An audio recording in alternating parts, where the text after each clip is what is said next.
بسم اللہ الرحمن الرحیم. میرے پاکستانیوں، جس طرح میں نے آپ سے وعدہ کیا تھا کہ ہم نے NCC کی میٹنگ سارے صوبوں کو اعتماد میں لے کے ہم نے فیصلہ کیا کہ ہم آہستہ آہستہ لاک ڈاؤن کھولیں گے اور لوگوں کو موقع دیں گے کاروبار شروع کرنے کا، لیکن SOPs کے ساتھ.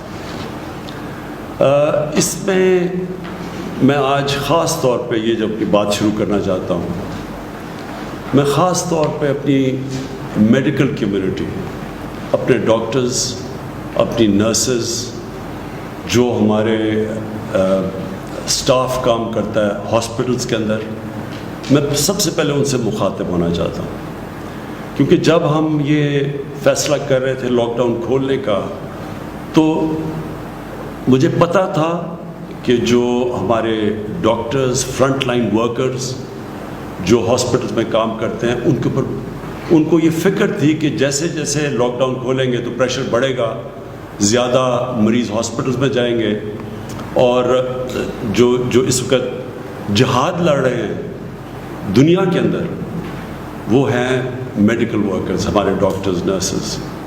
تو ان کے اوپر پریشر پڑنا تھا، اور مجھے پتا تھا کہ ان کو فکر ہے، اور انہوں نے ڈاکٹرز کی ایسوسیشن نے اسٹیٹمنٹس بھی دی. تو میں اس لیے آپ سے مخاطب ہوں. میں آپ کو یہ یقین دلاتا ہوں کہ میری گورنمنٹ کو پوری طرح احساس ہے اس چیز کا کہ آپ کے اوپر کس طرح کے پریشر ہوں گے، گھر والوں کے، فیملیز کے، بچے ہیں سب کے. تو مجھے یہ پوری طرح احساس ہے، لیکن میں اس لیے چاہتا تھا کہ آپ سے شروع کروں بات کرنا، کیونکہ آپ کا یہ سمجھنا بڑا ضروری ہے کہ یہ جو سارا فنومنا ہے کرونا وائرس کا، اس سے ملک کیسے ٹیکل کرے. کیونکہ ایک ملک کا سربراہ میں بیٹھا ہوں، میری گورنمنٹ، ہمیں ایک طرف کرونا کی طرف دیکھنا ہوتا ہے، اور پھر اس کے سارے معاشرے پہ کیا اثرات ہوتے ہیں ہمیں وہ بھی دیکھنا پڑتا ہے. تو پہلی چیز میں آپ کو یہ کہنا چاہتا ہوں کہ اگر مجھے یہ کوئی یقین دلوا دیتا کہ 1 مہینہ آپ لاک ڈاؤن کریں یا 2 مہینہ لاک ڈاؤن کریں، چلے 3 مہینے بھی کر دیں، اور اس کے بعد کرونا وائرس ختم ہو جائے گی، تو اس سے بہتر تو چیز کوئی نہیں تھی. ہم کسی نہ کسی طرح ہی کر دیتے، 3 مہینے کی تیاری کر لیتے، جو بھی ملک کی ریسورسز ہیں وہ لگا دیتے، اپنے والنٹیئرز کے ذریعے کھانا بھی پہنچا دیتے، کوشش کرتے. لیکن جو بھی میڈیکل ایکسپرٹس دنیا میں بیٹھے ہیں، سائنٹسٹ بیٹھے ہیں، وہ سارے ایک ہی بات کہہ رہے ہیں کہ اس سال تک تو کوئی ویکسین نہیں نظر آ رہی. یعنی اگر ہم نے اس کا علاج کرنا ہے کرونا وائرس کا، تو ابھی تک تو کوئی علاج نہیں ہے. وہ تب علاج آئے گا جب ایک ویکسین نکلے گی، وہ اس کے اوپر ریسرچ ہو رہی ہے. لیکن سب یہ کہہ رہے ہیں کہ اس سال تک تو وہ ویکسین ہی نکلنے لگی.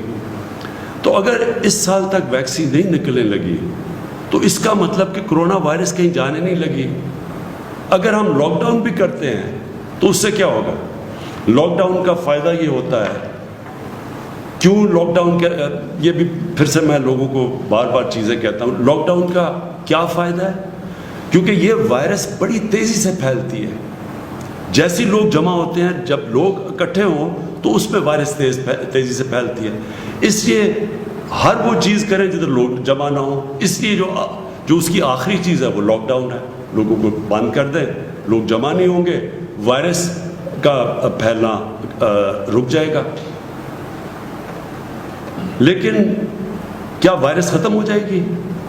اب دیکھ لیں دنیا میں جدھر لاک ڈاؤن ہے، ووہان پروونس جدھر چائنا نے سب سے کامیاب لاک ڈاؤن کیا تھا، ادھر بھی ایک سپائک آ گئی ہے، وائرس پھر سے آ گئی ہے. ساؤتھ کوریا جس نے لاک ڈاؤن کر کے فلیٹ کرو کر دی تھی، مطلب یہ کہ کوئی نئے کیسز نہیں آ رہے تھے، وہاں ایک دم پھر سے کیسز شروع ہو گئے، ایک اور سپائک آ گئی ہے. سنگاپور میں بھی یہی ہوا. ابھی جرمنی نے تھوڑا سا جب لاک ڈاؤن زیادہ کھولا تو ادھر بھی ایک نظر آ رہا ہے سپائک. تو اس کا مطلب کہ وائرس تو ہے، جب بھی لوگوں کو آپ موقع دیں گے ملنے کا، وہ وائرس پھر سے واپس آ جائے گی. تو ہمیں اس وائرس کے ساتھ رہنا ہے. وہ کہتے ہیں کہ live with the virus. اس سال تو یہ ہم طے کر لیں کہ ہم پاکستانیوں نے باقی دنیا کی طرح بھی اس وائرس کے ساتھ گزارا کرنا ہے۔ اب دوسری چیز آ جائے وہ کیسے کرنا ہے۔ کیا میں اب اپنی میڈیکل کمیونٹی سے بات کر رہا ہوں کہ کیا ہم یہ افورڈ کر سکتے ہیں پاکستان کے ہم لوگوں کو مسلسل لاک ڈاؤن رکھیں؟ آگے 2 مہینے لاک ڈاؤن ہو چکا ہے، تو کیا 1 مہینہ اور رکھتے اور پھر 1 مہینہ اور رکھتے؟ یہ کیوں نہیں ہم کر سکتے؟ یہ تو پاکستان ہے جس کے اوپر ابھی میں آنے لگا ہوں۔ آپ وہ ملک دیکھیں جن کے پاس بے تحاشا پیسہ ہے، اور پیسے کا بھی میں پھر موازنہ کر دوں کہ پاکستان نے مشکل سے ہم نے $8 ارب کا اسٹیمولس پیکج دیا اپنے لوگوں کو جو کہ متاثر ہوئے اس لاک ڈاؤن سے، جو بزنسز ہیں۔ امریکہ نے $2200 ارب کا پیکج دیا ہے، جرمنی نے 1000 یوروز کا پیکج دیا ہے، جاپان نے $1000 ارب کا پیکج دیا ہے۔ تو اس کے مقابلے میں سوچ لیں کہ ہمارے کتنے وسائل ہیں۔ تو ہم کیا لاک ڈاؤن اب بزنس بند کر سکتے ہیں اتنی دیر تک؟ لیکن ایک اس سے بڑا مسئلہ ہے، اور اس سے بڑا مسئلہ یہ ہے، میں یہ ذرا اپنی میڈیکل کمیونٹی کو صرف بتانا چاہتا ہوں کیوں میں پہلے دن میں یہ آج کہنا چاہتا ہوں کہ میں پہلے دن سے یہ کہہ رہا تھا کہ ہم وہ لاک ڈاؤن نہیں کر سکتے جو یورپ اور امریکہ میں اور یا چائنا نے کیا۔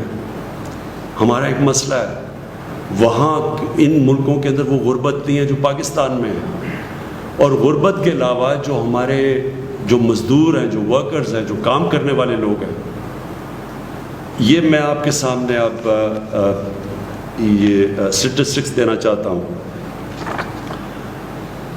ہماری لیبر فورس سروے، یہ پاکستان کی ایک سروے لیبر کی سروے کرتی ہے، 2017 اور 2018 میں ان کی سروے کے مطابق 2.5 کروڑ وہ لوگ ہیں کام کرنے والے محنت کش لیبرز جو یا اپنی دن کی یا ہفتے کی تنخواہ کے اوپر ڈپینڈ کرتے ہیں، یعنی وہ اپنے گھر والوں کا پیٹ پالنے کے لیے 2.5 کروڑ ایسے لیبر ہے، کام کرنے والے ہیں جو کہ یا دن کی کمائی کے اوپر گزارا کرتے ہیں، اپنے گھر والوں کا پیٹ پالتے ہیں، یا اپنے ہفتے کی کمائی سے کرتے ہیں۔ یہ وہ 2.5 کروڑ لوگ ہیں، جب کہ ہم نے سب کچھ بند کیا، ان کا یہ سب کچھ بند کر کے یہ گھروں میں چلے گئے۔ یہ وہ لوگ ہیں کیونکہ جب آپ پورا لاک ڈاؤن کرتے ہیں تو یہ تو گئے، ان کے پاس تو کوئی اور ذریعہ معاش نہیں ہے۔ اب یہ اگر 2.5 کروڑ وہ مزدور ہیں، وہ کام کرنے والے ہیں جو کہ جب لاک ڈاؤن کیا تو ان کا سب کچھ ختم ہو گیا کیونکہ کمائی ختم ہو گئی، تو اس سے 15 کروڑ لوگ متاثر ہیں آج پاکستان میں۔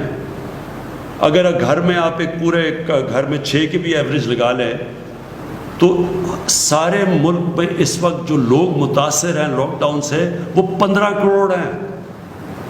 تو میں اپنی میڈیکل کمیونٹی سے پوچھتا ہوں کہ مجھے یہ بتائیں کہ ہم ان کا کیا کریں، کتنی دیر تک؟ ابھی ہم نے بڑی مشکلوں سے، اور ابھی یہاں ثانیہ آپ کو بتائیں گے کہ ہم نے کتنے ابھی تک وہ کام کر چکے ہیں جو ڈیولپ ملک نہیں کر سکے، جس طرح کہ ہم نے لوگوں تک پیسہ پہنچایا ہے، جو احساس پروگرام کے ذریعے جو ہم نے 12,000 روپے پہنچائے ہیں، وہ بھی آپ کو ڈیٹیلز دیں گی، اپڈیٹ دیں گی۔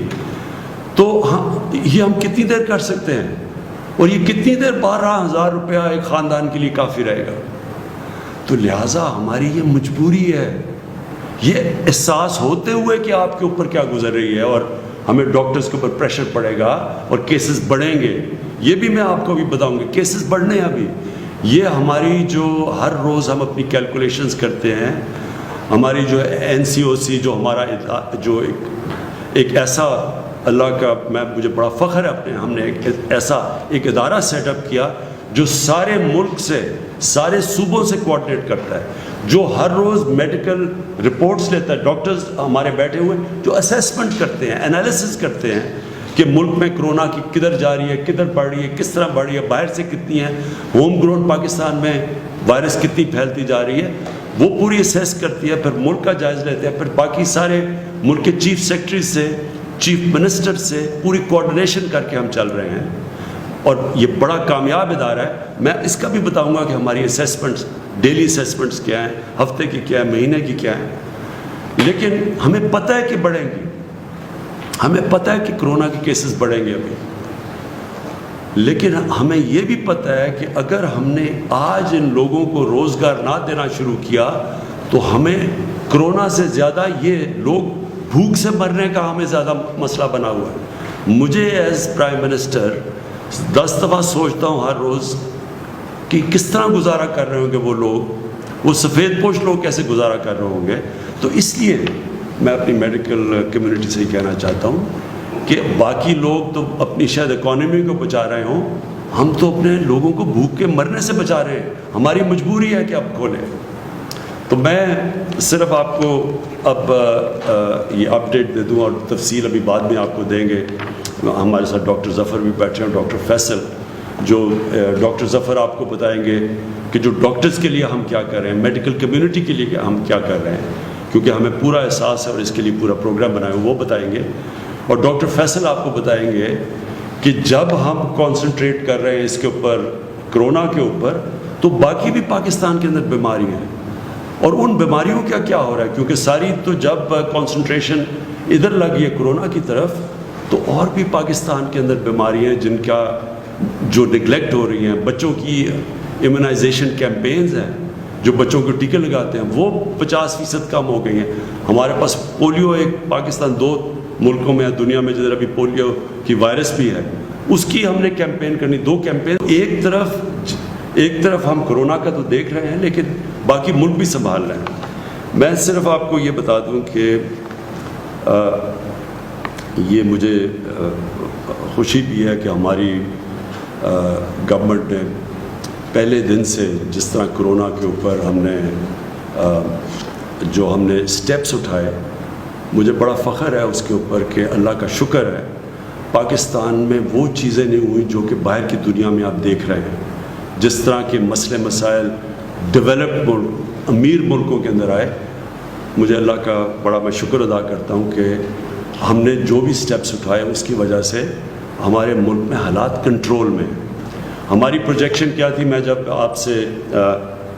آپ سے 24 اپریل کو آپ کے سامنے آیا تو ہماری پروجیکشن یہ تھی کہ 14 مئی تک پاکستان میں جو کیسز، کرونا کے کیسز جو انفیکٹڈ ہیں، جو پازیٹیو کیسز ہیں، وہ ہونے تھے 92,695، اور جو اموات ہونی تھی، جو فوتیاں ہونی تھی اس کی وجہ سے، کرونا کی وجہ سے، وہ 1,324 ہونی تھی۔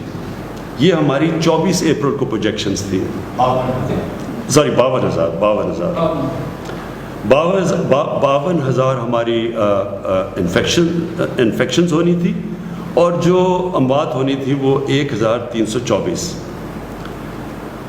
اب 14 مئی جو ہم نے جو پرسوں گزری، اس میں ہمارے کیسز انفیکٹڈ کتنے ہیں؟ 35,700، اور ہماری فوتگیاں ہوئی ہیں 770۔ تو اللہ کا شکر ہے کہ ابھی تک جو پروجیکشنز تھیں، اور یہ دنیا کے سے موازنہ کیا جاتا ہے کہ دنیا میں جس طرح کرونا بڑھتی گئی یا جو پیک کرتی گئی اس کے مقابلے میں، تو اللہ کا شکر ہے کہ ابھی تک ہم پروجیکشن سے نیچے جا رہے ہیں، اور ہمارے ابھی بھی جو ہاسپٹلز ہیں ان میں جگہ ہیں، ہمارے پاس وہ پریشر نہیں پڑا جو کہ ہاسپٹلز پہ پڑنا چاہیے۔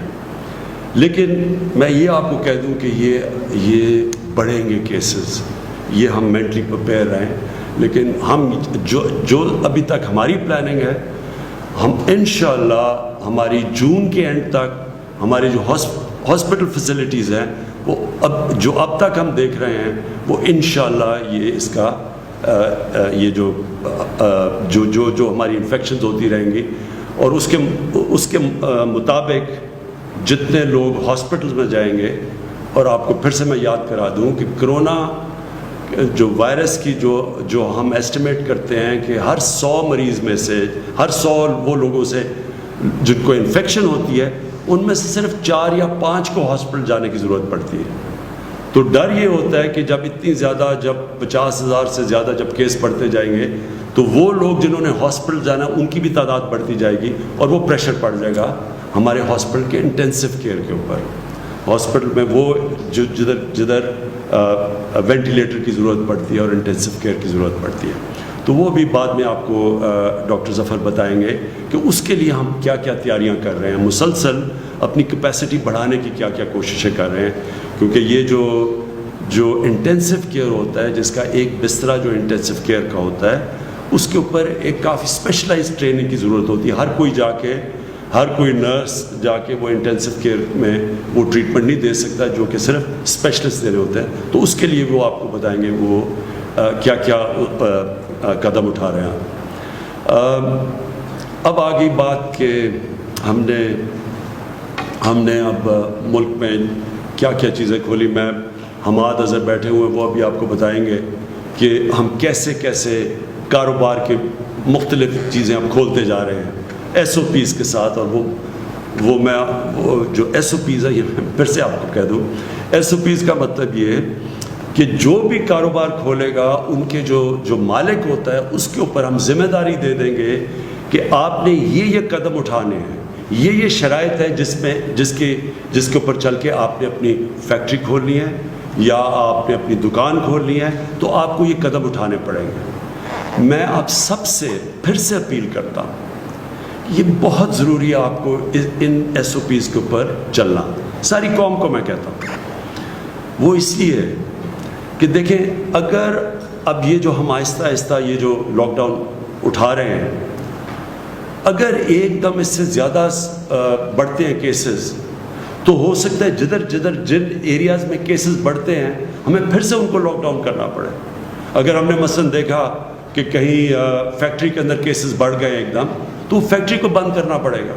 تو آپ سب کو، جو مالک ہیں فیکٹری کے، آپ کو نقصان ہوگا، آپ کے لیبر کو نقصان ہوگا.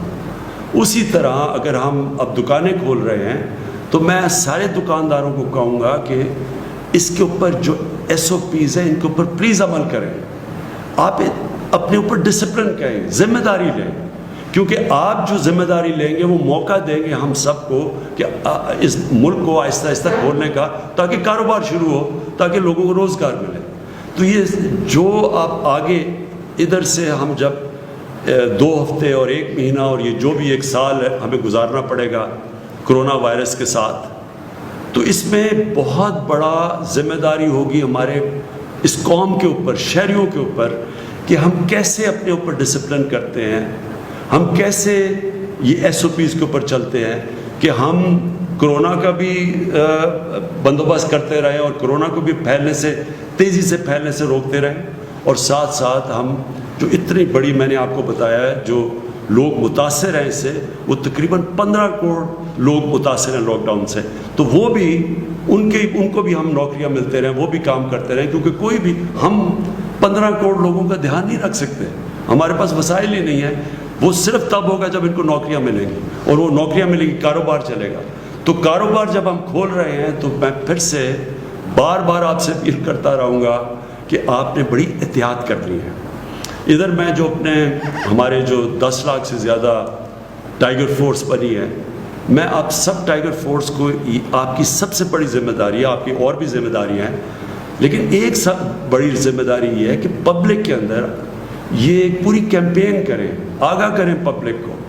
آپ جا کے لوگوں کو ذمہ داری کا احساس دلوائیں کہ جب تک پبلک خود احتیاط نہیں کرے گی، کوئی گورنمنٹ کچھ نہیں کر سکتی. ہمارے پاس اتنی نہ پولیس ہے، نہ اتنے جیل ہیں، ہم زبردستی نہیں کر سکتے. یہ آپ کو پوری طرح اس کے اوپر عمل کرنا پڑے گا. جو میں 2 اور چیزیں کہنا چاہتا ہوں. ٹرانسپورٹ، ابھی تک ہمارے کئی صوبوں کے اندر یہ خدشہ ہے کہ اگر ٹرانسپورٹ کھولیں گے ڈسٹرکٹ میں، انٹر ڈسٹرکٹ کی ٹرانسپورٹ کھولیں گے تو وائرس زیادہ تیزی سے پھیل جائے گی. میں پھر سے، کیونکہ ہم سارا کنسنسس سے فیصلے کرتے ہیں، ہماری NCOC ہر روز ملتی ہے، اور پھر NCCs میں جدھر سارے وزیر اعلیٰ اور چیف سیکرٹریز ہوتے ہیں، ہم سب بیٹھ کے سارے فیصلے کنسنسس سے ہوتے ہیں. وہ جماعتیں ہیں جو اپوزیشن میں بھی ہیں, جو ہمارے ساتھ نہیں ہیں, ہم سب کو اپنے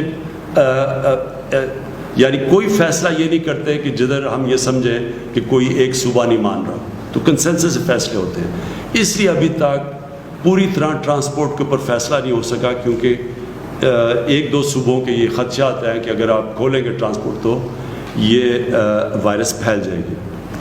میرا اس کے اوپر یہ ہے کہ دیکھیں, ہم جو بھی قدم اٹھائیں پہلے یہ سوچیں کہ ہمارا جو سب سے غریب طبقہ ہے اس کی ہم مدد کیسے کر سکتے ہیں, کیونکہ اس کرونا وائرس میں جو آج سب سے مشکل میں ہے وہ ہمارا غریب طبقہ ہے. تو جو ٹرانسپورٹ ہے, جو پبلک ٹرانسپورٹ ہے, وہ تو ایک غریب آدمی کی ٹرانسپورٹ ہے. ہم تو ہماری طرح کے لوگ تو گاڑیوں میں پھر رہے ہیں ابھی بھی, ہم تو کہیں بھی جا سکتے ہیں اپنی گاڑیوں میں, لیکن ایک غریب آدمی, ایک مزدور, وہ تو جس کے پاس گاڑی نہیں ہے اس کے لیے تو پبلک ٹرانسپورٹ چاہیے. تو جب ہم پبلک ٹرانسپورٹ بند کرتے ہیں تو ہم یہ یاد رکھیں کہ ہم ایک غریب کی زندگی مشکل میں ڈال رہے ہیں. کئی دفعہ اس کو ٹرانسپورٹ چاہیے ہوتی ہے کام کرنے کے لیے, دیہاتوں کے لیے اس کو کہیں جانا ہوتا ہے, کہیں مزدوری کرنی ہوتی ہے, کہیں وہ فیکٹریوں پہ جا رہا ہوتا ہے, اب کنسٹرکشن سائٹ پہ جا رہا ہوتا ہے. تو جب ہم ٹرانسپورٹ بند کرتے ہیں سمجھ جائیے کہ ہم سب سے زیادہ نقصان اپنے غریب آدمی کو پہنچا رہے ہیں. اس لیے میں پھر سے سب سے ریکویسٹ کرتا ہوں کہ پبلک ٹرانسپورٹ کھول دیں.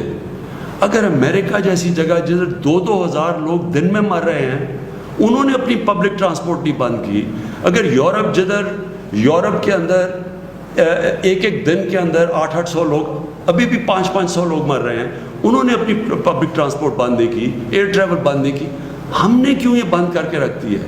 اور ہمیں پتہ ہونا چاہیے اس کے اس کا اثر پڑے گا, اس کی اکانومی پہ بھی اثر پڑ رہا ہے, لیکن سب سے زیادہ اس کی غریب آدمی پہ اثر پڑ رہا ہے. تو میں پھر سے آپ کو ریکویسٹ کروں گا کہ آپ یہ کھول دیں. میں آخر میں جو پہلے اپنی, پھر میں چاہوں گا کہ میری ٹیم آپ سے بات کر لے. جو آخر میں بات کرنا چاہتا ہوں کہ مزدوروں کے لیے جو مجھے سب سے زیادہ احساس ہے کہ ہمارے لوگ جو بے روزگار ہوئے ہیں, میرا جو پرائم منسٹر کا جو ریلیف فنڈ ہے, جس طرح میں نے پچھلی باری آپ کو بتایا, اس کا صرف اور صرف مقصد یہ ہے کہ جو لوگ ہماری ویب سائٹ کے اوپر بتا دیں گے کہ جی میں بے روزگار ہوا ہوں اس دور کے اوپر, اور صرف ایک بتا دیں گے کدھر کام کرتا تھا, بے روزگار ہوا ہوں, تو ان کو بھی میں اپنے فنڈ سے پیر سے منڈے سے کیش ٹرانسفر کر رہا ہوں, جس طرح کے احساس پروگرام کے ذریعے کیے جا رہے ہیں.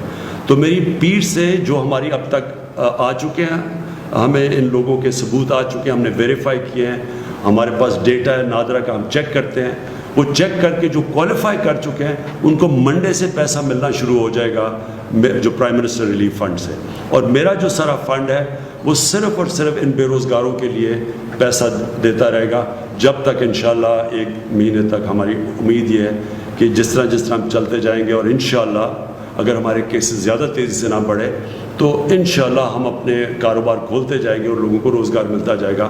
خاص طور پہ کنسٹرکشن میں ہم نے کنسٹرکشن کی انڈسٹری کو خاص طور پہ کوشش کی ہے ہر قسم کا انسینٹو دیں تاکہ کنسٹرکشن شروع ہو, اور اس کا مقصد یہ ہے کہ زیادہ سے زیادہ لوگوں کو, مزدوروں کو روزگار ملے. ہم سب جانتے ہیں, دنیا اس وقت جانتی ہے کہ جو اس وقت فرنٹ لائن کا مطلب یہ ہے کہ جو بالکل فرنٹ لائن پہ کھڑے ہو کے جنگ لڑ رہے ہیں وہ ہمارے ڈاکٹرز, نرسز اور جو میڈیکل سٹاف ہے. جتنی بھی ہم آپ کو یہ ایشورٹی دلوا سکیں کہ اس پہ گورنمنٹ قوم ساری آپ کے ساتھ کھڑی ہے, یعنی آپ کو اندازہ نہیں ہے کہ لوگ کتنا اپریشیٹ کر رہے ہیں. یہ اصل میں یہ جہاد ہے جو آپ کر رہے ہیں. تو میں صرف جو ہماری تیاریاں, ہم یعنی جب سے یہ کرونا شروع ہوئی پاکستان کا جو ہیلتھ سسٹم تھا ہم سب جانتے ہیں بدقسمتی سے کہ وہ کافی پیچھے رہ گیا, کہ جب جس ملک کے حکمران اپنا چیک اپ بھی باہر دنیا میں کروانے جاتے ہیں اس ملک کا ہیلتھ سسٹم ڈیولپ نہیں ہو سکتا. اس لیے جو ہم نے تب سے کام کیا اپنے ہیلتھ سسٹم کے اوپر, جو کیپیسٹی بڑھائی, جو ہم نے ٹیسٹنگ کیپیسٹی یہ پہلے تھی نہیں, پھر جو ICU اس کی کیپیسٹی بڑھائی, اور اب جو ہم کرنے جا رہے ہیں اپنے ڈاکٹرز کے لیے, یہ میری گورنمنٹ کے اوپر سب سے بڑا بوجھ پڑا ہوا ہے. ایک تو کہ اس ملک کا جو غریب لیبر طبقہ, دہاڑی دار, جو ان کے اوپر گزر رہی ہے, اور ابھی جو ڈاکٹر ظفر نے بات کی کہ یہ جتنی بیماریاں اس وقت پاکستان میں جو جانیں لیتی ہیں، مثلاً یہ گندے پانی پینے کی بیماری سے بچوں کو، یا بیچاری جو خواتین جو پریگننسی پہ مرتی ہیں، اور یا یہ جو ٹی بی کی بات کی، اور یہ پولیو، یہ سارا غریب طبقے کے اوپر بوجھ پڑتا ہے. اور جتنی ہم غربت بڑھتی جائے گی، اور یہ لاک ڈاؤن کا مسئلہ یہ ہے کہ اس سے پاکستان میں غربت بڑھتی جا رہی ہے، اور ساری دنیا میں جن غریب ملکوں کے اندر اس سے غربت بڑھتی جا رہی ہے. تو جب غربت بڑھے گی تو ان بیماریوں سے اور زیادہ ہمیں فکر ہے کہ ہمارے غریب طبقے میں اموات ہوں گی. لیکن اس کا جو دوسری چیز ہمیں مشکل میں پڑے ہوئے ہیں وہ ہے ایجوکیشن. ہمارے بچے اسکولوں میں نہیں جا رہے، یونیورسٹی اسٹوڈنٹس ان کا ٹائم ضائع ہو رہا ہے، اور جو ایک ملک تو بڑھتا ہی تعلیم کی وجہ سے آگے. تو اس لیے اس میں میں صرف آپ کو بتانا چاہتا ہوں کہ مسلسل اس کے اوپر بھی بات چیت ہو رہی ہے باقی صوبوں سے کہ ہم نے اب یہ کیسے کیا کرنا ہے، کیسے کھولنا ہے. امپورٹنٹ ہے کہ ہم، جس طرح میں نے کہا کہ یہ سال تک تو اب کرونا کے ساتھ ہم نے رہنا ہے، یہ کرونا کہیں جانے نہیں لگی ایک سال تک. تو اس میں ہم نے اب سوچنا ہے، طریقے اختیار کرنے ہیں کہ ہم نے اب اس کے ساتھ کیسے رہنا ہے. اپنے بچوں کو تعلیم بھی دینی ہے تو وہ پھر اور طریقے سوچنے پڑیں گے.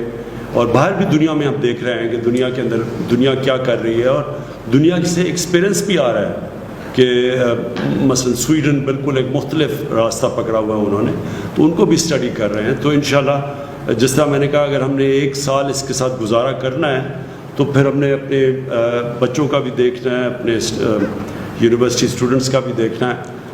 میں چاہوں گا ثانیہ آپ پلیز جو اپڈیٹ دے دیں، جو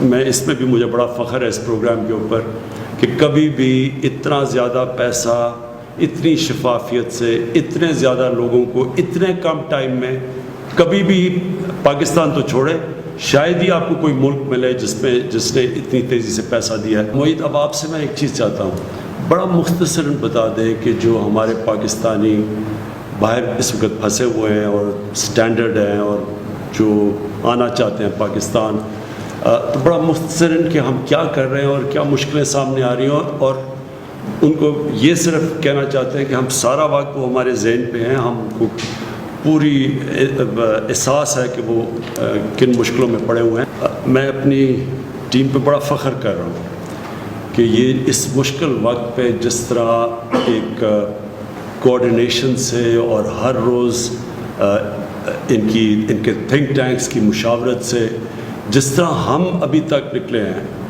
اس کرونا کے جو کرائسس سے، ایک تو میں اللہ کا بڑا شکر گزار ہوں کہ اس کے بغیر تو کچھ بھی نہیں ہو سکتا، لیکن اللہ بھی یہ کہتا ہے کہ پہلے خود محنت کرو تو پھر میرے سے مانگو.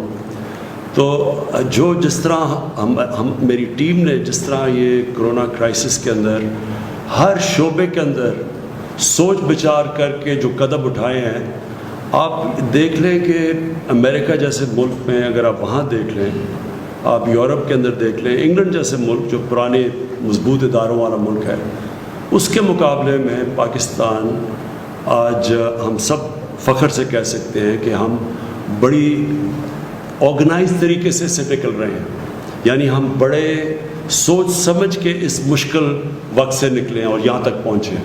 آگے کیا ہوتا ہے وہ انشاءاللہ پوری کوشش کریں گے، اور اگر قوم نے میرا ساتھ دیا تو آپ دیکھیں گے کہ آگے بھی ہم نکل جائیں گے.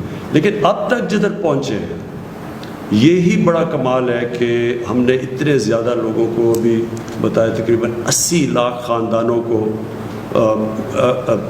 پیسہ پہنچا دیا اس مشکل وقت میں. اگر یہ پیسہ اگر ہمارے پاس اس طرح کی آرگنائزیشن نہ ہوتی جو احساس کی تھی تو آج کیا حالات ہونے تھے آپ اندازہ خود لگا سکتے ہیں کہ اگر دیہڑی دار بے روزگار ہو جاتا ہے تو اس کے گھر میں ہفتے کے بعد تو فاقہ ہوتا ہے. دوسری چیز جو مجھے بڑی خوشی ہے کہ ہم نے کیونکہ کوآرڈینیشن رکھی اور ہمیں شروع سے فکر تھی کہ کھانے پینے کی سپلائی لائن نہ افیکٹ ہو، تو آج آپ دیکھ لیں کہ اس برے وقت میں رمضان کے اندر بھی قیمتیں نہیں بڑھی. رمضان جیسے وقت میں جب عموماً اچھے دنوں میں بھی قیمتیں اوپر چلی جاتی ہیں، کیونکہ یہ مسلسل چیک کیا جا رہا تھا. اللہ کا شکر ہے کہ آج آپ دیکھیں کہ قیمتیں کرونا وائرس کے ہوتے ہوئے جدھر ساری دنیا میں ڈسرپشن ہوئی ہے، اللہ کا شکر ہے کہ قیمتیں بھی نہیں بڑھی. اور میں اپنی اکنامک ٹیم کو بھی یہ بھی داد دیتا ہوں کہ جو پٹرول اور ڈیزل کی جو انٹرنیشنلی تیل کی قیمتیں گری، ہم نے اپنے لوگوں کے لیے سب سے کم آج قیمتیں ہیں پٹرول اور ڈیزل کی پاکستان میں. سارے بر صغیر میں دیکھ لیں 40-50% زیادہ پٹرول اور ڈیزل مہنگا ہے پاکستان کی بنسبت.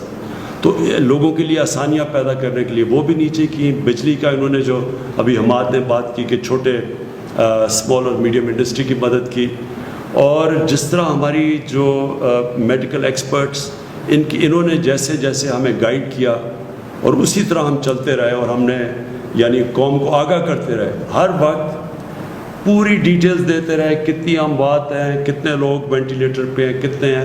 ایک پورا نیشنل کوآرڈینیشن کی جو پہلے بالکل نہیں تھی. اور انشاءاللہ جس طرح ہم جا رہے ہیں، میرا یہ ایمان ہے کہ ہم بڑی ایک مضبوط قوم بن کے نکلیں گے.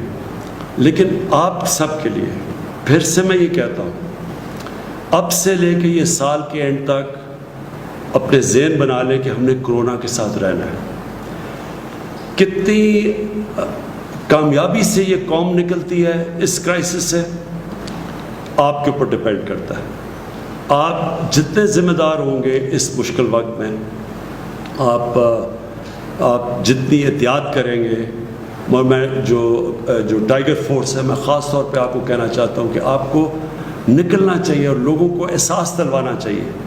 پتہ ہے کہ کرونا جب لوگ جمع ہوں گے تو کرونا پھیلنے کے چانسز زیادہ ہیں.